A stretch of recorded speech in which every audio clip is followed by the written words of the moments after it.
কদমবুসির বৈধতা, কদমবুসির বৈধতা এ বিষয়ে এখন আলোচনা করবেন দক্ষিণকান জামে মসজিদের সম্মানিত সাবেক খতিব, বিশিষ্ট আলেমে দ্বীন মাওলানা মুহাম্মদ আবুল হুসাইন ভাইজানকে আলোচনা উপস্থাপনের জন্য অনুরোধ জানাচ্ছি।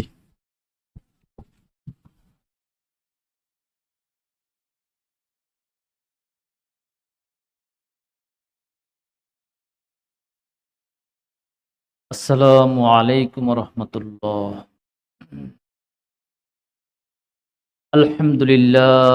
আলহামদুলিল্লাহ নাহমাদুহু ওয়া নাস্তাঈনুহু ওয়া নাস্তাগফিরুহ ওয়া নাউযু বিল্লাহি মিন শুরুরি আনফুসিনা ওয়া মিন সাইয়্যিআতি আ'মালিনা মান ইয়াহদিহিল্লাহু ফালা মুদিল্লা লাহু ওয়া মান ইউদ্লিলহু ফালা হাদিয়া লাহু।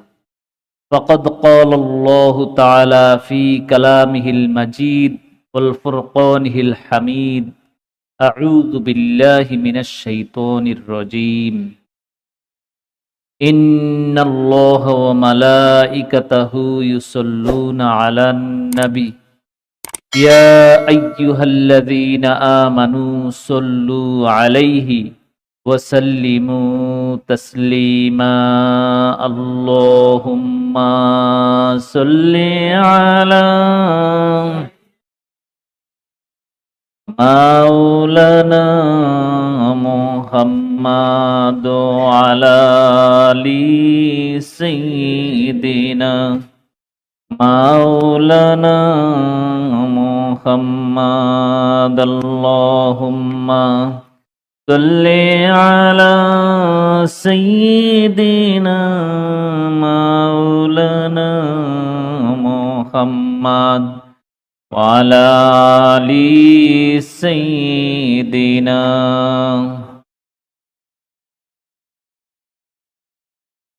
পশু পাখি কেঁদে বলে আজ আমাদের খুশির দিন। পশু পাখি কেঁদে বলে আজ আমাদের খুশির দিন।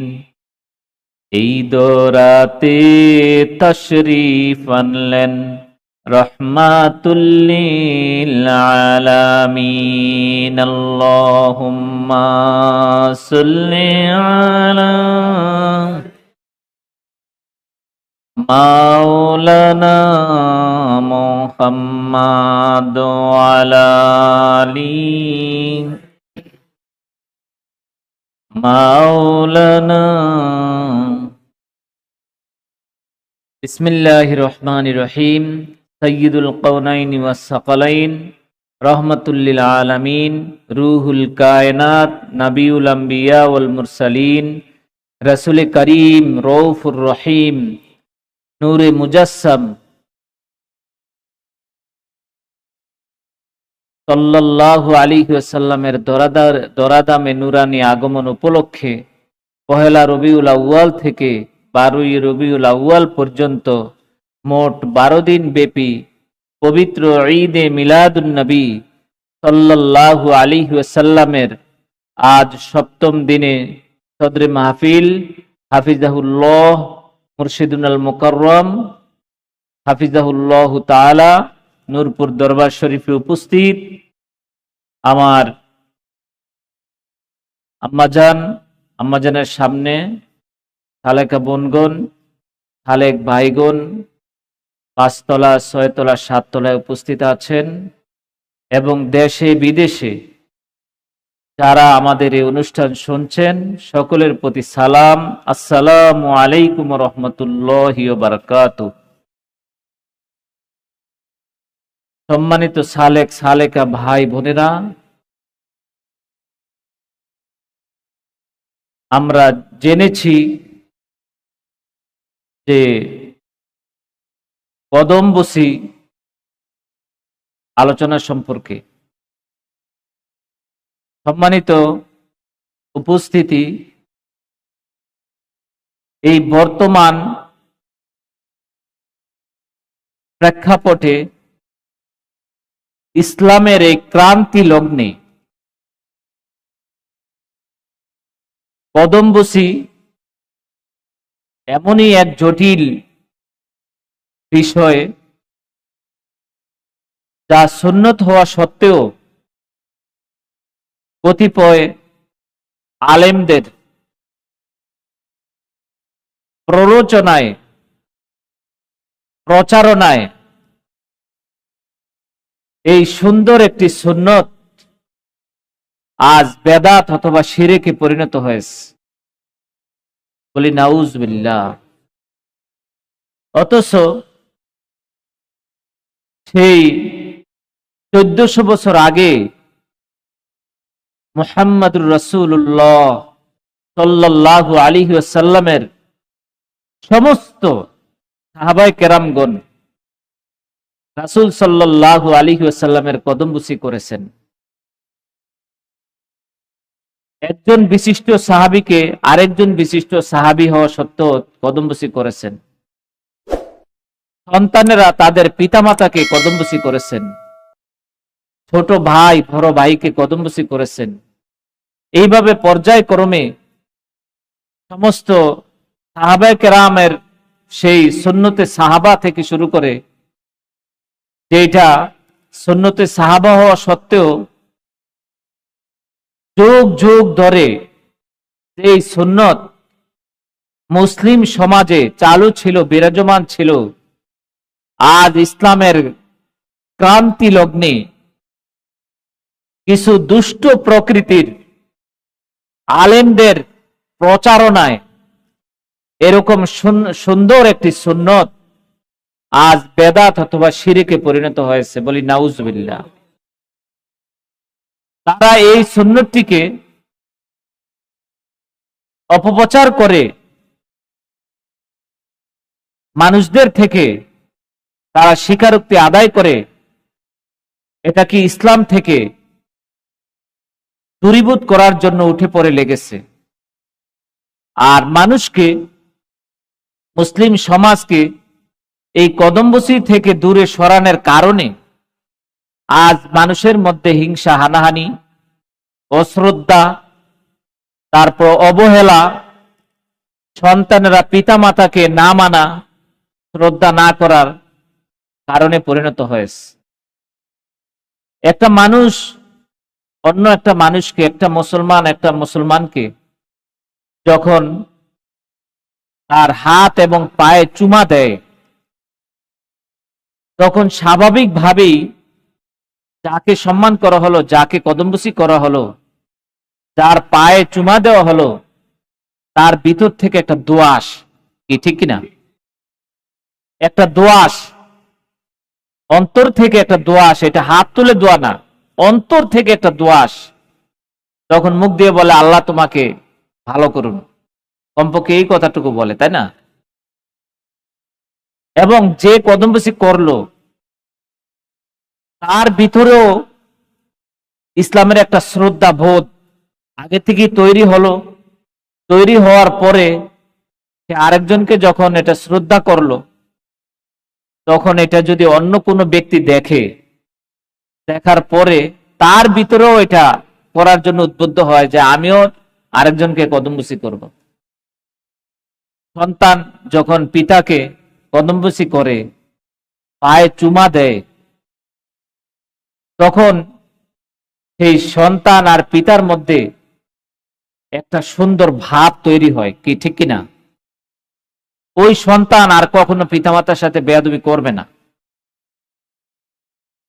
এইভাবে একজন ছাত্র যখন তার শিক্ষকের কদমবুসি করে, কদম মোবারকে চুমা দেয়, তখন সেই শিক্ষকের অন্তর থেকে তার প্রতি দোয়াস। সম্মানিত উপস্থিতি, এই সুন্নত যুগ যুগ ধরে চলে আসলো। সাহাবীরা যা কদমবুসি করলো, তারপর তাবিরা কদমবুসির চালু রাখলো, তাবিরা কদমবুসির চালু রাখলো। তারপরে 4 ইমাম, হানাফি, শাফি, মালিকি, হাম্বলি, এগুলো তো শরীয়তের 4 মাযহাব, কি বলেন, তাই না? 4 মাযহাব। এই চার মাযহাবের ইমামগণ, তাদের সালেকগণ, তাদের ছাত্রগণ এই কদমবুসি জারি রাখলো। তারপরে তরিকা তো আর কোনো কথাই নেই। শুধু কদম নয়, এমনও দরবার ছিল শেখ ফরিদ রহমতুল্লাহ আলাইহির দরবার, যেখানে সালেকেরা প্রবেশ করলে চৌখাটের মধ্যে চুমা দিয়া প্রবেশ করত, তাই না? তারপরে এটা ওলি আল্লাহদের সমস্ত খানকার মধ্যে, দরবারের মধ্যে এই কদমবুসি চালু রইল। কিন্তু অতি পরিতাপের বিষয়, অতি দুঃখের বিষয়, আজ মনে হয় বেশি হবে না, হয়তো 30-40 বছর যাবত এটার ব্যাপকভাবে তার বিরোধিতা করা হচ্ছে। যেটা আরো কম হইতে পারে, বিরোধিতা করা হচ্ছে কতিপয়, বিশেষ করে যখন ইউটিউব বের হলো তখন থেকে এটা ব্যাপকভাবে প্রচারণা শুরু হচ্ছে। অথচ জমহুরে উলামায়ে কেরাম, তারপরে উলামায়ে দেওবন্দ থেকে শুরু করে এই ভারতীয় উপমহাদেশ যত উলামায়ে কেরামগণ আছেন, সবাই সেই দরবারের মধ্যে তাদের পীর, শায়েখ, ওস্তাদকে তারা কদমবুসি করেছেন। সম্মানিত উপস্থিতি, এখন আমরা দেখব কদমবুসি কাকে বলে, কদমবুসির পরিচয় কি। কদম শব্দের অর্থ হলো পা, এটা আরবি শব্দ। আর বুসি শব্দটা অর্থ, এটা ফার্সি শব্দ। বুসি শব্দের অর্থ হলো চুম্বন করা, কদম চুম্বন করা, পা চুম্বন করা।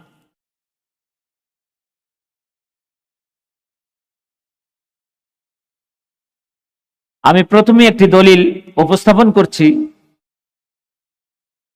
দেওবন্দীদের পীর আশরাফ আলী থানভী সাহেব, উনাকে প্রশ্ন করা হলো পা চুম্বনের অর্থ কি। তখন তিনি বললেন, এটা কি সরাসরি চুম্বন করা, নাকি হাজরে আসওয়াদের মতো হাত দিয়ে পা ছুঁয়ে তারপর সেই হাতে চুম্বন করা, অথবা সাধারণ কোনো অর্থ নেওয়া হবে? থানভী সাহেবের উত্তর হলো প্রথম অর্থ, অর্থাৎ সরাসরি পা চুম্বন করা। ঠিক আছে?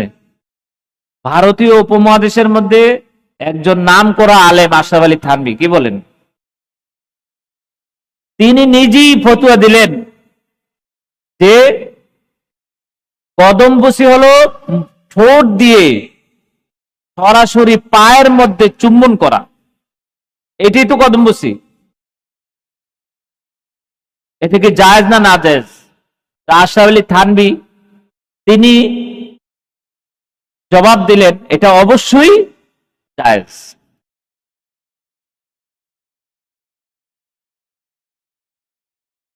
তারপর তিনি আরো বলেছেন, আশরাফ আলী থানভী তিনি আরো বলেছেন যে তোমরা যে কদমবুসি করো, তোমাদের কদমবুসি হয় না। তখন প্রশ্নকারী ওনাকে প্রশ্ন করলো, আমরা কিভাবে করি? তখন বললেন, তোমরা করো কি, ওই হাত দিয়া তোমাদের ওস্তাদের পায়ের মধ্যে এভাবে মোছা দাও, মোছা দিয়ে ওই হাতের মধ্যে চুম্বন দাও। কি এরকম করি কিনা? মানে ঠোঁট দিয়া চুম্বন দেয় না, ওই হাত দিয়া, ওস্তাদের পীরের শায়েকের হাত দিয়া হাতের মধ্যে, পায়ের মধ্যে হাত লাগায়া এই হাতের মধ্যে চুম্বন দেয়। তা আশরাফ আলী থানভী রহমতুল্লাহ আলাইহি তিনি বললেন, তোমাদের এই কদমবুসি হয় না, সরাসরি ঠোঁট দিয়ে চুম্বন করতে হবে। ঠিক আছে? তাহলে উলামায়ে দেওবন্দ যারা কদমবুসির বিরোধিতা করে থাকেন, তাদের জন্য মেসেজ হলো, তোমরা কি আশরাফ আলী থানভীর থেকে বড় আলেম হয়ে গেছো নাকি? তোমাদের শায়েখ আশরাফ আলী থানভী তিনিই বলেছেন ঠোঁট পায়ের মধ্যে লাগায়া চুম্বন দিতে হবে, এটাই সঠিক। এখন আমরা দেখি যে কদমবুসি কত প্রকার করা যায়। কদমবুসি 5 প্রকার। একটা হলো রহমতের চুম্বন, যেমন পিতা তার সন্তানকে চুম্বন করে থাকে। তারপরে অভিবাদনের চুম্বন, মানে চুম্বনের প্রকারভেদ। একজন মুমিন অপর মুমিনকে ভালোবাসা ও সম্মানের সাথে সম্মান প্রকাশ করার জন্য চুম্বন দেয়। তারপর স্নেহের চুম্বন, সন্তান তার পিতামাতাকে চুম্বন করে। মহব্বতের চুম্বন, যেমন একজন ব্যক্তি তার ভাইকে কপালে চুম্বন করে। তারপর বাসনার চুম্বন, যেমন স্বামী স্ত্রী। এভাবে আপনার কেউ কেউ আবার বলেছেন যে যে আমরা যে চুম্বন দেই সেটা 6 প্রকার, যেমন হাজরে আসওয়াদকে এখানে উল্লেখ করা হয়েছে। সম্মানিত উপস্থিতি, এখন আমরা দেখব যে সিজদা এবং কদমবুসির মধ্যে পার্থক্য কি। আসলেই কি সিজদা আপনার কদমবুসি করলে সিজদা হবে কিনা, এই পার্থক্যটা আগে আমরা জানি। যে কদমবুসির সময়ে মাথা নত হয়, এটা সিজদার অনুরূপ কেউ কেউ বলতেছে। মাথা নত করলেই যদি সিজদা হয়, তাহলে সালাতের মধ্যে এত কষ্ট করে 2 হাত 2 পা নাক তারপরে কপাল লাগায় যে আমরা সিজদা করি, এটা দরকার ছিল না। কি বলেন? শুধু মাথা নত করলেই যদি সিজদা হয়ে যায়, তাহলে তো আর এত কষ্ট করে এই যে নামাজে দাঁড়ায় যে আমরা সিজদা করি, নামাজের মধ্যে সিজদা, এটা দরকার আছে? মাথা নত করলেই সিজদা হয়ে যায়, তাহলে তো আর নামাজ পড়ার দরকার নেই। কি বলেন? অতএব মাথা নত করলেই সিজদা হবে না। জেনে রাখা প্রয়োজন, আন ইবনে আব্বাস রাদিয়াল্লাহু তাআলা আনহু আমিরান নবী সাল্লাল্লাহু আলাইহি ওয়াসাল্লাম আইয়াসজুদা আলা সাবাতি আদাইন ওয়ালা ইয়াকাফা শারান ওয়ালা সাওবান আল জাবহাতান ওয়াল ইয়াদাইন ওয়ার রুকবাতাইন ওয়ার রিজলাইন। এই হাদিসের মধ্যে রাসূল সাল্লাল্লাহু আলাইহি ওয়াসাল্লাম সিজদার আকৃতি বর্ণনা করেছেন। কিভাবে? হযরত ইবনে আব্বাস রাদিয়াল্লাহু তাআলা আনহু থেকে বর্ণিত, তিনি বলেন রাসূল সাল্লাল্লাহু আলাইহি ওয়াসাল্লাম 7টি অঙ্গের দ্বারা সিজদা করতে এবং চুল ও কাপড় না উঠাতে আদিষ্ট হয়েছেন। 7টি অঙ্গ হলো কপাল, 2 হাত, 2 হাঁটু, 2 পা। এই 7টি অঙ্গ যদি আপনার মাটিতে আপনার লাগানো হয়, তাহলেই কি হবে? সিজদা হবে। এখন আপনি সিজদায় যাইয়া যদি পা আলগি দিয়ে রাখেন, আপনার সিজদা হবে? আপনার সিজদায় যাইয়া নাক সিজদার জায়গায় লাগলো না, নামাজের স্থানে কি নাক লাগলো না, সিজদা হবে? সিজদা হবে না। তাহলে একজন হালেক তার শায়েকের কদমে যে চুমা দেয়, সেখানে কি কপাল লাগে, নাক লাগে, কি হাত লাগে, পাও লাগে, হাঁটু লাগে? তাহলে কি এটা কি সিজদা হলো? সম্মানিত উপস্থিতি, সুতরাং এই 7টি অঙ্গের মাধ্যমে সিজদা করলে সিজদা পরিপূর্ণ হবে, নচেত পরিপূর্ণ হবে না। কারণ এই 7টি অঙ্গের যে কোনো একটি অঙ্গ হলো সিজদার 7টি শর্তের মধ্যে একটি। যে কোনো 7টি পুরো অঙ্গই মাটির মধ্যে লাগতে হবে, তাহলেই সিজদা হবে, না এলে কিন্তু সিজদা হবে না। সম্মানিত উপস্থিতি, এখন যখন আমরা সিজদা করি, তখন আমাদের 3টি শর্ত থাকতে হবে। কয়টি শর্ত? 3টি শর্ত থাকতে হবে। সম্মানিত উপস্থিতি, খেয়াল করি, কয়টি শর্ত থাকতে হবে? 3টি শর্ত থাকতে হবে। নাম্বার 1, সিজদা করার জন্য সর্বপ্রথম নিয়ত লাগবে। কি লাগবে? যে আমি সিজদা করব, এই নিয়ত করতে হবে। নাম্বার 1। নাম্বার 2, ওযু লাগবে। কি লাগবে? আপনি কি বিনা ওযুতে সিজদা করেন? আমরা সিজদা করি বিনা ওযুতে। নাম্বার 3, সিজদা করার জন্য আপনার কিবলামুখী হতে হবে। কয়টা শর্ত? সিজদা করার জন্য প্রথম শর্ত হলো নিয়ত, দ্বিতীয় শর্ত হলো ওযু, তৃতীয় শর্ত হলো কি? কিবলামুখী হওয়া। যখন আমরা শায়েখ কেবলার কদম মোবারকে চুমা দেই, তখন কি আমরা সিজদার নিয়ত করি? সম্মানিত উপস্থিতি, আমরা কি সিজদার নিয়ত করি? আমরা কি কেউ কখনো এরকম করেছি? করলে হাত উঠে দেখান যে আমরা শায়েখ কেবলাকে সেজদা করেছি, এই জন্য চুম্বন দিছি, এরকম করি? তাহলে প্রথম বাতিল হয়ে গেল যে আমরা সেজদার উদ্দেশ্যে মাথা নোয়াই নেই। ঠিক আছে। দ্বিতীয় উদ্দেশ্য হলো, আমরা কি শায়েখ কেবলাকে আপনার কেবলামুখী হয়ে চুম্বন করছি? এরকম করছি? আমরা করি নাই।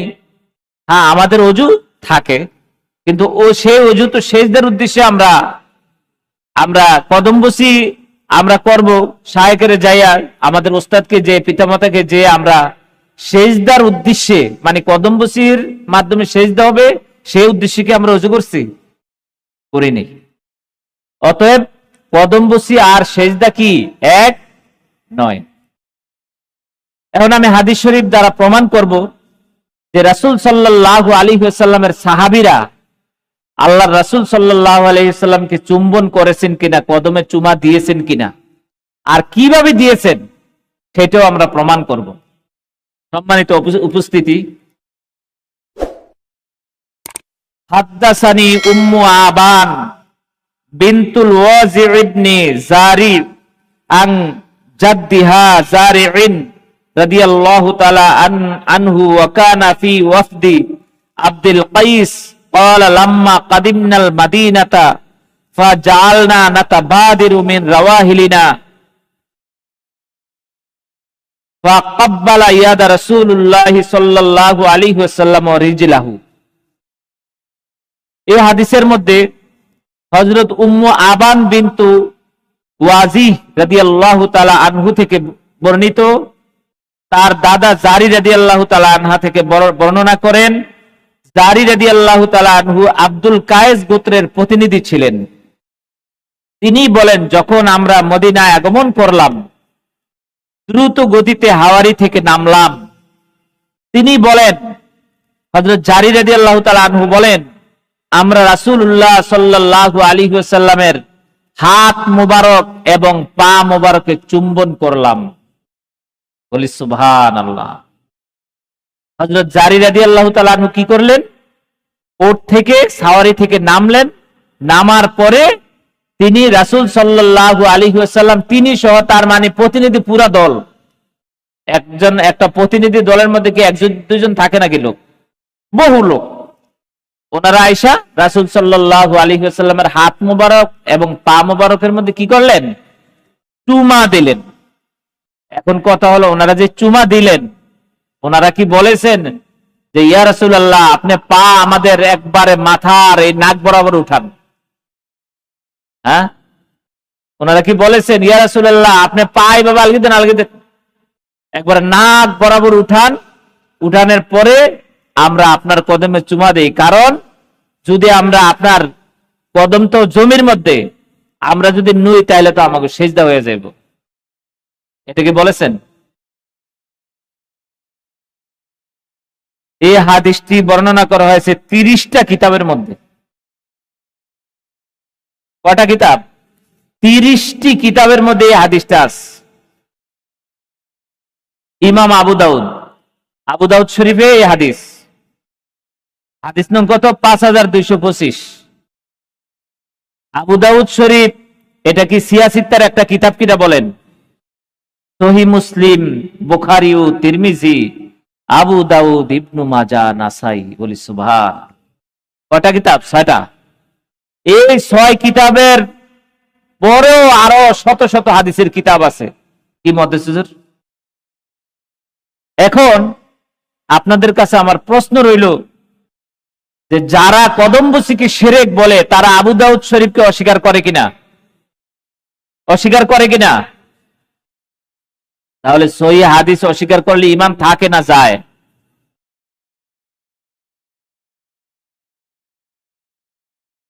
এ হলো বিষয়। সম্মানিত উপস্থিতি, সময় তো শেষ হয়ে যাচ্ছে। দ্বিতীয় হাদিস, এই আগের হাদিসের মতোই হযরত জারি ইবনে আমির রাদিয়াল্লাহু তাআলা আনহু বলেন, আমি একদা রাসূল সাল্লাল্লাহু আলাইহি সাল্লামের খেদমতে গিয়ে হাজির হলাম। আমাকে বলা হলো ইনি আল্লাহর রাসূল, মানে পরিচয় করাইলো। আমরা তখন তার হস্তদ্বয়ে পদদ্বয়ে চুমু করলাম। সম্মানিত উপস্থিতি,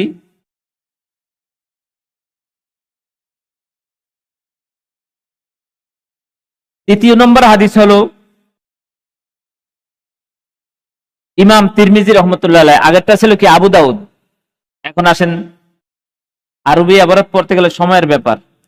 সফওয়ান ইবনু আসাল রাদিয়াল্লাহু তাআলা আনহু থেকে বর্ণিত, তিনি বলেন, কোন এক সময় দুই ইয়াহুদীর একজন অপরজনকে বলল, চলো আমরা এই নবীর কাছে গিয়ে তাকে কিছু প্রশ্ন করি।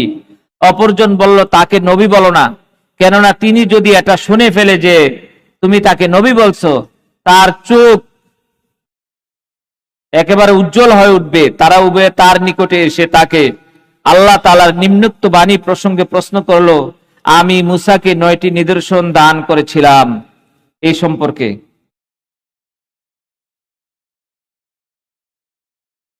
তখন রাসূল সাল্লাল্লাহু আলাইহি ওয়াসাল্লাম সেই ইহুদিদেরকে তারা বিভিন্ন যে প্রশ্ন করলো, প্রশ্ন করার পরে রাসূল সাল্লাল্লাহু আলাইহি ওয়াসাল্লাম তাদেরকে সেই মুসা আলাইহিস সালামের যে 9টি নিদর্শন ছিল, সেই 9টি নিদর্শন আল্লাহর রাসূল সাল্লাল্লাহু আলাইহি ওয়াসাল্লাম এক টানে বলে দিলেন। তো ইহুদিরা যখন নবী সাল্লাল্লাহু আলাইহি ওয়াসাল্লামের জবান মোবারকে 4000 বছর আগের মুসা নবীর সেই নিদর্শন বলা শুরু করলো, তখন ইহুদিরা কি করলো, রাসূল সাল্লাল্লাহু আলাইহি ওয়াসাল্লামের কদম মোবারকে চুমা দিল। চুমা দিয়ে কি করলো, তারা মুসলমান হয়ে গেল। বলি সুবহানাল্লাহ। তাহলে কি করে ইহুদিরা পর্যন্ত কদম বসির বৈধতা প্রমাণ করছে, আর আমাদের এই বর্তমান সমাজে প্রচলিত যারা কি বলবো, বলার কোনো ভাষা নেই, তারা আলেম নামের কলঙ্ক, তারা এরকম সুন্দর একটি সুন্নতকে তারা অস্বীকার করে, সেই ইহুদিদের চাইতে তারা জঘন্য কাজ করেছে। বলি নাউজুবিল্লাহ। সম্মানিত উপস্থিতি, সময় তো নাই।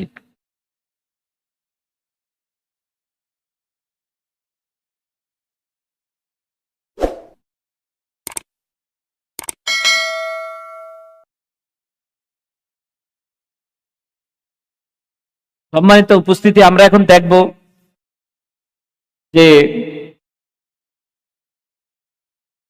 যারা ইমাম ছিলেন, বিশিষ্ট ইমাম এবং ফুকাহা, মুফতি সাহেবগণ, তাদের ফতোয়া কি।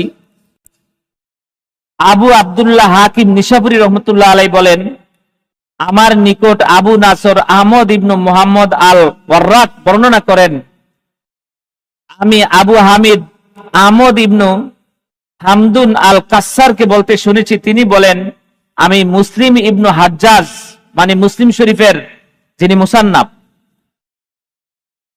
বলতে শুনেছি, তিনি বলেন, মোহাম্মদ ইবনু ইসমাইল আল বুখারী রহমতুল্লাহ আলাইহি আসলেন এবং তার চোখের মধ্যখানে চুমা দিলেন। তারপর বললেন, আমাকে অনুমতি দিন যাতে আমি আপনার কদম বসি করতে পারি, হে উস্তাজাইন। হাদিসবিদদের নেতা এবং ইলালে হাদিসের চিকিৎসক। এখানে ইমাম বুখারী রহমতুল্লাহ আলাইহি যখন সেই ইমাম মুসলিম রহমতুল্লাহ আলাইহির দরবারে আসলেন, আসার পরে তিনি কি করলেন, ইমাম মুসলিম রহমতুল্লাহ আলাইহির কপালে চুমা দিলেন। তখন ইমাম মুসলিম রহমতুল্লাহ আলাইহি বলেন যে, হুজুর আমাকে অনুমতি দেন, আমি আপনার কদমে চুমা দেই। চিন্তা করছেন, এক হাদিসের মুসান্নিফ লেখক আরেক হাদিসের মুসান্নিফের কাছে যখন যাওয়ার পরে অনুমতি চায় কদম মুবারকে চুমা দিতে, আর এখন আমাদের হুজুরেরা এই কদম বসির বিরোধিতা করে থাকে। তারা বুখারী শরীফ, মুসলিম শরীফ, তারা এর দলিলও দেয় যে বুখারী মুসলিম সহিহ, অথচ ওনাদের কার্যক্রমকে তারা অস্বীকার করে, এই কদম বসিকে তারা অস্বীকার করেছে। বলি নাউজুবিল্লাহ। সম্মানিত উপস্থিতি, এভাবে আমরা তাদের কোনো কথা শুনবো না। আমরা আমাদের শায়েখ কেবলা মাদ্দাজাল্লাহুল আলী হাফিজাহুল্লাহ, আমাদের পিতামাতা, আমাদের ওস্তাদ, আমাদের যারা মুরব্বী, আমরা তাদের সম্মানে কদম মোবারকে চুমা দিব। কি বলেন? এই সুন্নতকে আমরা চালু করব সমাজের মধ্যে, এই সুন্নতকে আমরা জারি করব এই ইসলামের ক্রান্তি লগ্নে ইনশাআল্লাহ বলি। আল্লাহ পাক মহান রব্বুল আলামিন আমাদের সকলকে ইসলামের যাবতীয় বিধিবিধান, হুকুম, আহকাম, সুন্নাহ, সুন্নত পালন করার তৌফিক দান করুন। আমিন। ওয়া আখির দাওয়াহুম আলহামদুলিল্লাহি রাব্বিল আলামিন। সম্মানিত উপস্থিতি, বাজান কেবলার কদম মোবারকে কদম বসে রেখে সালেক ভাই, সালেক বোনদের থেকে দোয়া চেয়ে সকলের থেকে বিদায় নিচ্ছি। আসসালামু আলাইকুম ওয়া রাহমাতুল্লাহি ওয়া বারাকাতুহু।